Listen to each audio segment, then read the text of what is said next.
Assalamualaikum warahmatullahi wabarakatuh. Perkenalkan, nama saya Gina Luciana dari kelas 11B1. Di sini saya akan menjelaskan materi bab 7 tentang ikhlas. Kata ikhlas dari bahasa Arab.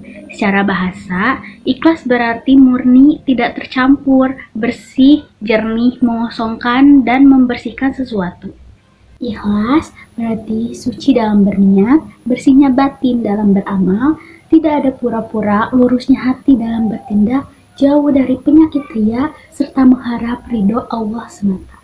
Sedangkan secara istilah, Al-Jurjani dalam kitabnya Al-Ta'rifat memberikan pengertian, ikhlas adalah membersihkan amal perbuatan dari hal-hal yang mengotorinya, seperti mengharap pujian dari makhluk atau tujuan-tujuan lain selain dari Allah, termasuk juga tidak mengharap amalnya disaksikan oleh selain Allah Subhanahu wa Ta'ala.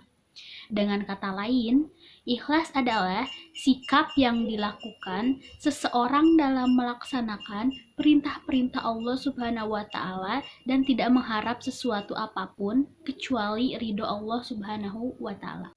Salah satu ayat yang mengajarkan untuk ikhlas adalah Quran Surat Az-Zumar ayat 2 berikut ini.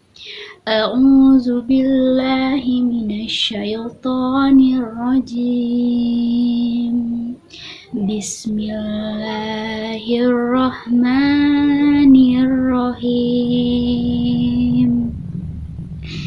Inna anzalna ilaikal kitaba bil haqqi fa'budillaha mukhlishan lahuddin.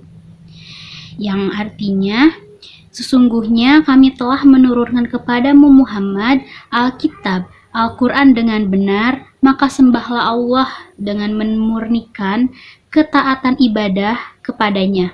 Quran Surat Az-Zumar ayat 2. Ali Abdul Halim 2010 mengatakan bahwa ikhlas dapat dibagi menjadi 3 tingkatan, yaitu yang pertama, orang awam atau umum.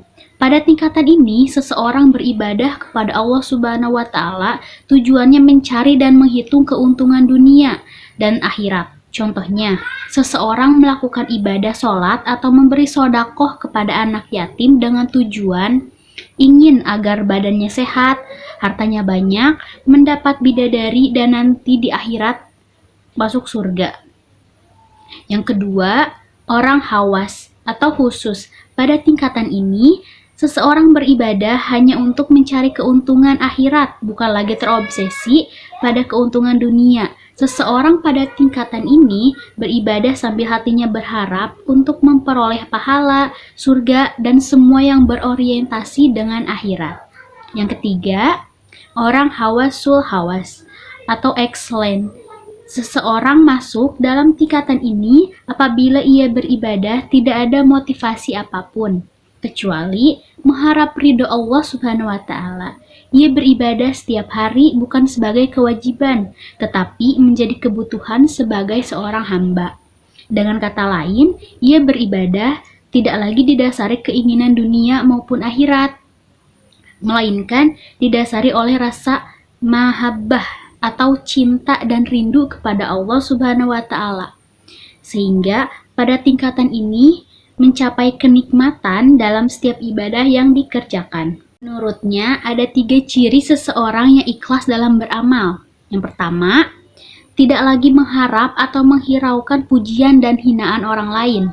Yang kedua, tidak lagi melihat kepada manfaat dan bahaya perbuatan, tetapi ada hakikat perbuatan, misalnya bahwa amal yang kita lakukan adalah perintah Allah. Yang ketiga, tidak mengingat pahala dari perbuatan yang dilakukan. Sekarang, apa manfaat kita melakukan ikhlas? Di antara manfaatnya adalah terhindar dari tipu daya setan atau iblis, sehingga kalian dapat selamat dari berbagai macam godaan dan tipu daya yang menyebabkan kalian jauh dari petunjuk agama. Manfaat lain dari ikhlas adalah akan selamat dari siksa dan akan mendapatkan derajat yang tinggi kelak di akhirat. Kesimpulannya, ikhlas merupakan amalan hati yang perlu mendapatkan perhatian khusus secara mendalam dan dilakukan terus-menerus, baik ketika hendak beramal, sedang beramal, maupun ketika sudah beramal. Hal ini dilakukan agar amalan yang dilakukan bernilai di hadapan Allah Subhanahu wa Ta'ala. Mungkin cukup sekian materi yang bisa saya sampaikan. Mohon maaf apabila masih banyak kekurangan karena kesempurnaan hanya milik Allah Subhanahu wa Ta'ala. Saya Gina Luciana undur pamit. Terima kasih. Wassalamualaikum warahmatullahi wabarakatuh.